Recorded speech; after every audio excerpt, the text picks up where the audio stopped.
Alright guys, it's Chatterbox Reviews, coming to you guys with my review for Yellowjackets, Season 2, Episode 4.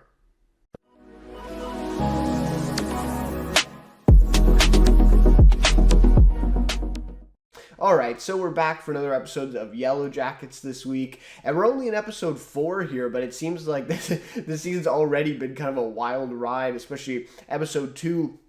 Kind of that big jump into the feast at the end, and then this episode, the ending, some really intriguing stuff happening. So, yeah, I'd love to hear your guys' thoughts on this episode and kind of how the season is going so far for you. I'd love to hear your thoughts on that. If you agree or disagree with anything I say in this one as well, definitely leave that in the comments below. And if you enjoy this review, please leave a like and consider subscribing to the channel as well. Would really appreciate that. So we'll start with a recap, just kind of share a few of my thoughts that I had, while watching this episode. Then I'll give a rating for the episode and talk about some more predictions as to, kind of where I see the rest of the season going forward, kind of big picture, and maybe some things that we might see next episode as well. And I love to hear your guys' predictions as well. That's one of the best parts of this show in particular. So yeah, love to hear those thoughts as well. But anyways, without any further ado then, let's get into it. So I'll split up here between the teenagers and the adults. We'll start with the teenagers. So only a couple notes here for this timeline for this episode. The first one being Natalie versus Lottie, this hunt, right, that goes on. Now, this was actually really interesting because we've kind of been building this, right? We've kind of been building this kind of faction behind Lottie, and then there's kind of I would say a smaller faction, the minority at this point, that are kind of skeptical still of Lottie, right? And not fully trusting her. And Natalie may actually be kind of the leader of that faction, if you will, right? And Thaisa probably there, right there with her. So it's kind of an interesting dynamic that we actually get those kind of two factions going up against each other. They have this kind of contest or game, if you will, where they go on a hunt, and Natalie gets the gun, and they say Lottie doesn't need a gun, so she goes out there with a knife, which is like, that's kind of crazy. Like, imagine she saw that moose, right, that Natalie does find, and she just has this knife. Like, just crazy. But they believe in her so much that they're willing to kind of throw her out there with just this knife. So really interesting stuff. And I kind of thought that this would actually play out and Lottie would get kind of lucky and find something here, and it would just kind of reaffirm their beliefs in her. But it kind of goes the other way, actually. Natalie is the one that finds, like I said, the moose is frozen in the ice here on that kind of lake there. And I'm not sure. So the way I interpreted last episode when she had the run-in with the moose was that it wasn't real. I thought that was actually just like an imagination thing, or like kind of a vision, which we see lots of in this episode, right? I didn't think that was actually real, but it looks like in this episode it was. Like, that moose was actually there. She missed her shot at it there. And then, as the days that went by, or maybe about a week or so since then, it, walked its way down to the lake and somehow got frozen into this ice. So I believe that is the same moose, right?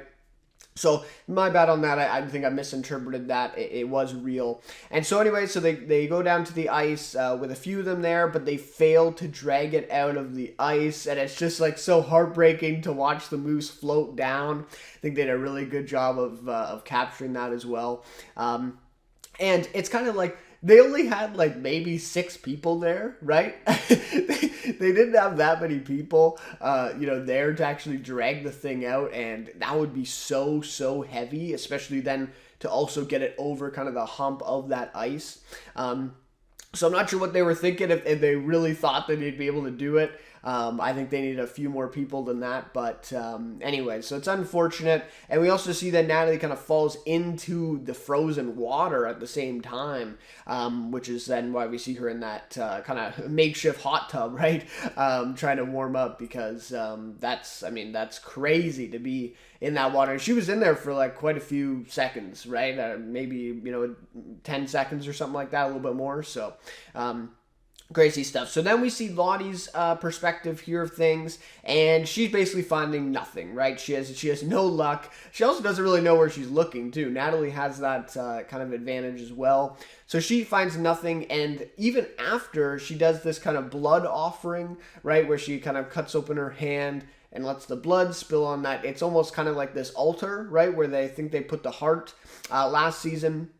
So she is kind of sprinkling her blood over the altar here, and it doesn't seem to pay off at all. Nothing happens, but she does have this vision. I can't remember if it's before or after the thing where she gives the blood there, but anyway, so she has this vision, and it's kind of a crazy vision, right? Like, so it starts with just, her seeing the plane and the bear, from last season, where we see the girl, flight of the bumblebee. She goes and takes the flight and dies in the plane. So right away, you know that the vision is not real. You know that this whole scene here is all just in her head, because we know the plane crashed and is gone.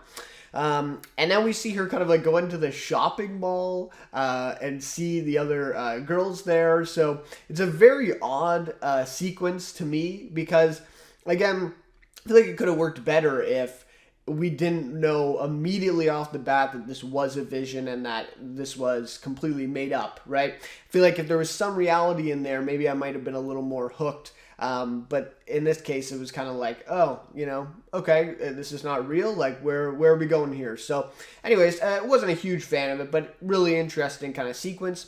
And then, of course, she passes out then. I think it's shortly after the vision where they say, you have to go back. So then she comes out of the vision and she passes out there in the snow. And then eventually the girls rescue her later on. And then of course, she takes the hot tub and Natalie gives it up for her, which is really interesting too, because I want to talk to Natalie a little bit more in the adult timeline too, but what like selflessness, right? Like, she could have just stayed in the hot tub and said, like, fuck Lottie, whatever she's, done, and them kind of competing against each other, but she gives up the tub, like, really comforts her and is actually kind of helpful. So really kind of, Natalie can be rough around the edges there, but I think it really kind of speaks to who she is kind of deep down, being that, good person, really. And we see that again, like I said, in the adult timeline too. So maybe this quiets the Lottie faction a little bit now, right? Because it looks like Natalie was the luckier one. She did find the game, even though they didn't get it, but she did find something, and Lottie did not find anything and almost died out there by herself. So maybe this does it. I don't know. I have my doubts, of course, but we'll see going forward. All right, so then we see Van is working with Taissa and mapping out the trees, right, that she's going to during these episodes and finding these symbols. So she maps it out and finds that all these trees are in the form of the symbol itself, right?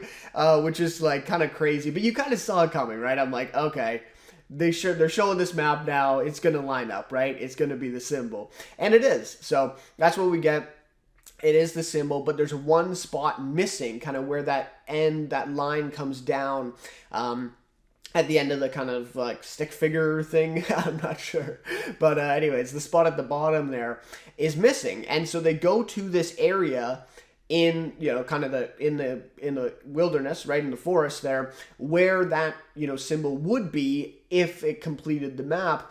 And lo and behold, they look around and they see this kind of weird thing in the snow, that it's melting or something like that. And then all of a sudden, Javi pops out. Javi pops out of nowhere. They have to chase him down a little bit, and they're able to, kind of subdue him and get him back. And they find him alive after all this time. So really interesting stuff here.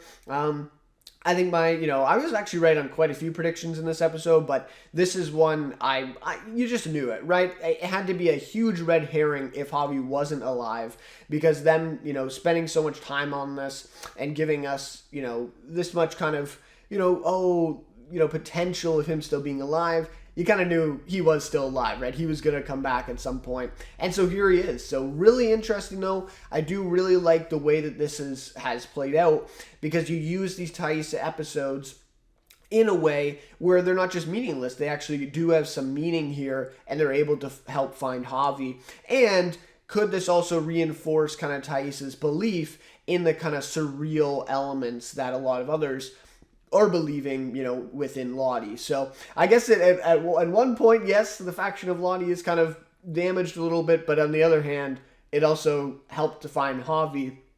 And so a bunch of them are probably going to rally around Taissa now thinking that she is, also, the one that is able to find these things. And maybe even we might get some competition between Taissa and Lottie to be kind of the queen of the group here after this. So we'll have to see. Also, it looks like, they bring Javi into the cabin at the very end of the episode, and it kind of looks like he doesn't recognize Travis. So that's an interesting thing, and I'm sure that is also partly just because of trauma as well, just being out there alone for that long. But maybe there is something deeper there, and maybe something has happened to him where he doesn't remember, or we'll have to see, right? We'll have to see how he is, how he survived that long. But yeah, he is back. So really interesting stuff there. All right. So in terms of the adult timeline then, so we'll start with Shauna. So she finds out Callie's been lying about going over to her friend's house. So she kind of searches her room for other secrets, right? She's lying about one thing, maybe she's lying about other things. And so she kind of, searches the room. She finds the piece of Adam's ID that, of course, Callie kept when they try to burn it in the barbecue at the back. And then later we get this scene where she picks Callie up and they drive out kind of the middle of nowhere and they stop. And Shauna decides to tell her the truth about everything. I mean, literally everything. That she killed Adam, that Jeff was the blackmailer, all that kind of stuff. So really interesting. When I was watching this scene, I really thought that we were going to see Shauna threaten Callie or do some kind of weird manipulating kind of mind game to her to kind of get her back on her side, right? And kind of stop this rebellious behavior, kind of threaten her, right, in a way. And we didn't get that though. She actually goes the other way and is just honest with her, right? And it's something that, this whole time that she has not done at all and been kind of the biggest challenge there with Callie and not trusting her, right? And we see by the end of the episode, she cancels her plans and actually just stays in with them and wants to have dinner with them. So it turns out that it looks like it works pretty well. Will Callie be able to keep her mouth shut and keep this secret? That's another story, right? I have my doubts on that one for sure. But I think it does, even Jeff says, making her an accomplice. I think it actually kind of helps because she really does. She is a little bit like Shauna, right? She has that, little bit of kind of piece of her that wants to be in on this kind of secret and wants to play along with it. And so I think it's kind of an interesting dynamic now that she is on it, is in on it. In on the secret, and so like I said, we'll have to see if she's able to keep her mouth shut, but I think it's a good thing, kind of bodes well for their relationship going forward. So obviously not a big fan of the Callie stuff so far this season, but hopefully this is a sign that, I don't know, maybe it's over now, maybe her whole rebellious stuff is done now, but we'll have to see. Alright, so Misty and Elijah Wood. Again, sure he has a character name, but I'm going to keep calling him Elijah Wood. It's just great. And unfortunately, there was one moment in the episode where Misty does make a reference and says that she wants to be Lady Malawan or something like that at the bed and breakfast. And I kind of misheard, as I was watching the episode, I kind of misheard for a second, and I thought she said something like Aowan or something like that and made a Lord of the Rings reference, which just, I just kind of jumped up in my chair that moment, rewinded, and no, she doesn't. She says Lady Malawan, who's a famous author of crime novels, I believe, or detective novels, so makes sense. But I would have liked it to be a Lord of the Rings reference. Maybe that would have been too much of a wink at the audience, right? Having Elijah Wood there. Anyways, so they bond over listening to musicals and the car ride. And it was a little bit kind of an interesting moment there where Misty does suspect that he is just with her for this whole Yellowjackets thing because she's one of them and he wants to know more about it. Which I'm not sure. He kind of does play it off, and it seems like, that's not what's going on here. But I do have my suspicions, with Misty raising that point. Maybe that is kind of what is going on here. Maybe he does have some more sinister motivations for being with her. But it's just an interesting one. I'm not going to kind of rule it out quite yet in terms of, that being the reason that he's with her and the reason that he's kind of come out of nowhere now into her life, besides all the Reddit boards, right? So anyway, so listen to these musicals, and then we kind of get the parallel of the teenager timeline where Misty's also listening to that same musical. So I thought that was interesting. So they learn more about Lottie's purple cult, right? So they eventually go to their booth at the farmer's market, but then as we know, Natalie and Lisa, the girl from the cult there, never make it to the farmer's market that day to sell the honey. So kind of lucky, actually, the way that worked out. A little maybe convenient for the plot, right? Because if they went there, Misty would know where she is at this point. But anyways, they don't go. And so then when Elijah Wood and Misty show up, they're not there. But they do get information on their general location, where they are off kind of the highway and something like that. But they do decide to stay at a B&B overnight, and in the morning they'll go and check it out. So really interesting. I can't wait for this moment of Misty, reuniting with Natalie. I'm hoping it does happen next episode, though, because I feel like I've already voiced this in other episodes, but I do feel like they've kind of stretched this plot line out with Misty. I just think it's a little unrealistic for Misty and her, capabilities to have it take this long for her to find Natalie. I just thought it might happen in like episode 1 or 2, and the way that they've kind of stretched this out does seem maybe a little overstretched for what it is. But I could also see them not, meeting up. Maybe something happens in the next episode, complications, right? And then, Misty doesn't find her, and maybe take a few more episodes until she finds her. So we'll have to see at the end of the day, but it does sound like they are going the next morning to see them. So, and I mean, the question is too, like, what is Misty going to do when she finds Natalie, right? Like, and what is Natalie going to do? Because we see that she's growing a little closer to the cult and the people there. So will she even want to leave, right? That's the big question there. So, okay, so we'll get to Natalie now. So, like I said, she accompanies Lisa to the farmer's market to sell their honey, but before they get there, and they never get there, but before they are on their way there, Lisa stops at her mom's house, and they get into a fight about, her health, her, where she is, her mental health, and her mom very against, her being, I think she even uses the word cult, right, about where she is and what's going on there. But I thought this was just such an interesting dynamic to put Natalie in, because it really is Natalie kind of seeing herself in Lisa.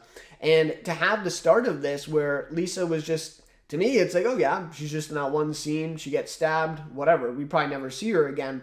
But to have that scene and then now take Lisa to where she is now and kind of being a fairly big character this season, at least in Natalie's, kind of side of things, and then, having Natalie kind of slowly learn to respect her a little bit more. And now in this episode, really seeing herself in her, right? In Lisa. And also she kind of stands up for her with her mom, right? In that scene. And I really do. That's what I see. I see Natalie kind of, knowing what it's like to be in Lisa's position, struggling with those same types of things. And having that kind of rocky relationship with the parents, all that stuff. So really interesting dynamic here. And then we see that she kidnaps her fish for her as well. That was kind of a bit of a funny kind of bit there going through at the end of the episode there where she gets the fish. She puts it in her mouth and then, throws it up into the water bottle. Pretty smart stuff there. So, yeah, I really like that. I really like that dynamic of seeing Natalie in kind of a different light, and her also kind of learning as well a little bit more about herself by seeing kind of what Lisa's going through. So yeah, big fan of that stuff with Natalie and seeing kind of how far Lisa's come, and be interesting to see what part she plays now going forward in the rest of the season with Natalie. And again, like I said, I feel like also Natalie's kind of getting closer to her, getting closer to the group just in general, which is probably not a good thing, but it does kind of make it interesting here, because I'm not sure if Misty comes in next episode or a few episodes from now, if she even really wants to leave at this point, because I think she's now starting to recognize that she is kind of at home, and she does have a lot in common with all these people around her at this facility or retreat or whatever you want to, the cult, whatever you want to call it, right? So yeah, really interesting stuff there for her. So lastly then, so we get Lottie She's seeking a higher dosage of meds to stop the visions from happening again. And then we see later she tries cutting her hand, right? Just as she did in the teenager timeline, where she's kind of desperate. And so she cuts her hand and kind of offers her blood, right? In the exact same manner, only this time it's to kind of help her stop the visions that she's having. Whereas teenager timeline, she's trying to get game, or she's trying to, get lucky, get something to come across or to come across the path of some type of animal or game. So interesting. I kind of like that parallel as well, where we see that. But so it is interesting because last episode I thought, we see the visions now happening again, and this is maybe just something that she's struggling with, all these years.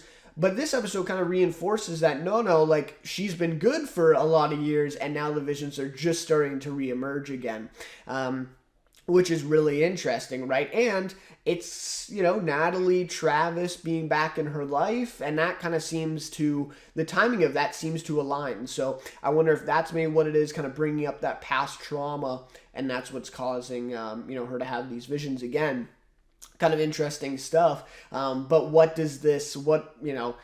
effect are these visions going to have now going forward, especially when she's looking after all these people, and Natalie being one of them now there?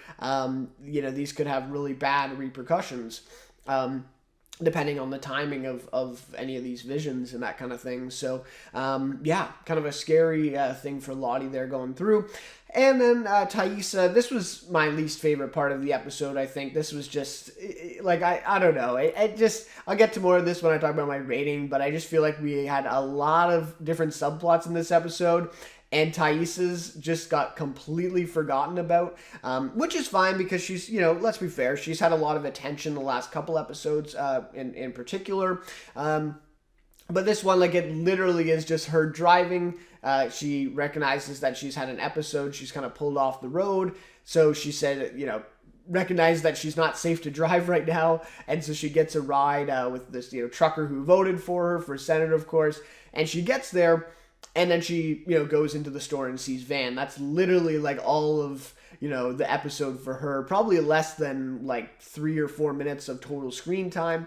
But obviously, the big moment is that adult Van is here. Again, one of my predictions from last episode that I just kind of threw out there. And she's in this episode. We are seeing adult Van for the first time. I think the casting is really great too. I think they did a really good job on that, matching the teenager version and what she looks like. Thought that was great. And that's kind of where we end off here. She just says, Van, right? And that's kind of it. So really looking forward to next episode to see what this kind of dynamic is, how Van, treats her, how she treats Van. And it seems like, right, she wants Van's help now to help her with these episodes that she's having now, because it seems like, actually similar to Lottie, that she's in a place, similar now to what she was in kind of the teenager timeline all those years ago. And Van was the one who helped her at that time. So maybe she's now, trying to console Van a little bit and try to get her help, and alleviating that again, right, as she did before. So, really interesting end of the episode here, right? We get Javi's alive, and then we get adult Van. So thought that was a really great way to end off this one. And next episode shaping up to be a good one. But those are just about all my thoughts for this one. All right, so in terms of a rating for this one, I'm going to give this one a 3.5 out of 5. Bit of a step up from last episode, I think, but still not quite as good as episode 2. I still think that's a really, really good episode. And like I said earlier, it just feels like they've kind of overstretched themselves this season a little bit. I know it's kind of early to say that. We're only 4 episodes in, but this is just kind of what I've seen, is that there's just too many subplots and characters right now that we're following, mostly in the adult timeline, right? I think the teenager timeline is still strong. I think we're still getting a lot in that timeline, but just in the adult timeline, to me, it's just too many characters right now, right? And having them all kind of separated, right? And I feel like season 1, they were kind of more together, right? Those kind of main, like Natalie, Shauna, Misty, and Thaisa were kind of more like together just in general in that season. And this season they've kind of split everybody up, which is, it's kind of a cliche for these types of shows. You split everybody up, and then at the end of the season they all come together for this big finale. And I'm sure that's probably what we'll see in this season, and what we pretty much saw in season 1 too. But I don't know. I just feel like they maybe introduced a little too much here, and so they kind of bit off more than they can chew and kind of overstretched themselves.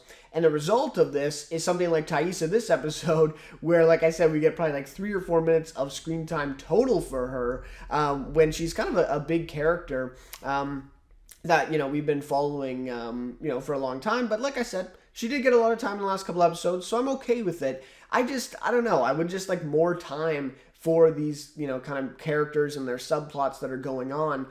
Or maybe just make these subplots a little, like, condensed. I'm not sure.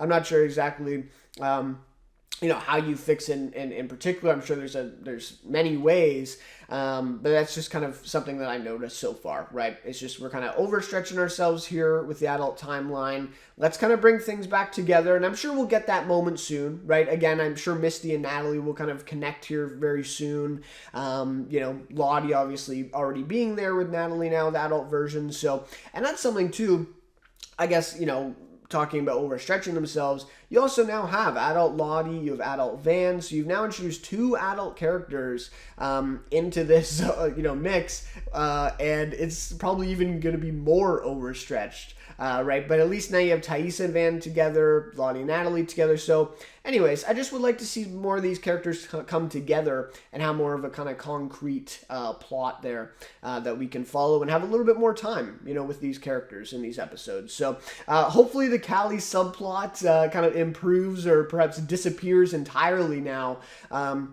with her kind of rebellious behavior and her kind of hating Shauna and the whole dynamic. Hopefully Shauna's fixed that now, because I really was not a fan of that in the first couple episodes. Just kind of eye-rolling, annoying kind of stuff, just kind of cliche and predictable. So hopefully now that she's in on it, I think this might get a little more interesting with her. So I'm looking forward to that, and I think that was, that was a good move, right? So that was a great way to bring Javi back, right through Thaisa's episodes, like I said, at the top here. I thought just a great way. I mean, if you're going to bring Javi back, you got to do it in some interesting way, and to pay off now the Thaisa's episodes that we've been watching for quite a while, and have her be the one who finds him is really interesting. And of course, we'll have to learn more about how he survived and how this whole thing happened. And once we do, maybe that might even reinforce Thaisa a little bit more, in what she's been seeing. So we'll have to see, but I thought that was a really interesting way to bring him back, and definitely looking forward to learning more about how the hell he's still alive after all this time. And adult Van is here. Really great to see another adult version. I really am liking adult Lottie. I think that was a really great job bringing her in. Simone Cassell, the actress, also does a great job. So, and like I said already, I think the casting for adult Van is great. Just, visually, just her physical appearance, and I'm sure she'll be great too. So yeah, we're looking forward to seeing her and learning what she's been doing for the last 25 years as well. So yeah, so in terms of my favorite character in this one, I got to go with Natalie. Played by Sophie Thatcher and Juliette Lewis, respectively there in the teenager and adult timelines. So I thought this was a great episode for Natalie. Like I said, kind of seeing herself in Lisa in this adult timeline and kind of standing up for her in a way that someone, wasn't there for her to stand up for her when she was in Lisa's position. So I thought that was kind of interesting, kind of paying it forward. And then also the hunt with Lottie and her ability to kind of, comfort her at the end of the episode, even though it's really kind of this warring of these two factions, right? And she kind of all puts that to bed and is kind of friendly with Lottie at the end and helping her. So I thought that was kind of just nice to see Natalie. And again, right, kind of rough around the edges on the surface, but, deep down, she is a good person, and we've kind of seen that throughout the series, but this really kind of reinforces the way that she acts at the end of the episode here. So, yeah. Really great stuff for Natalie this episode.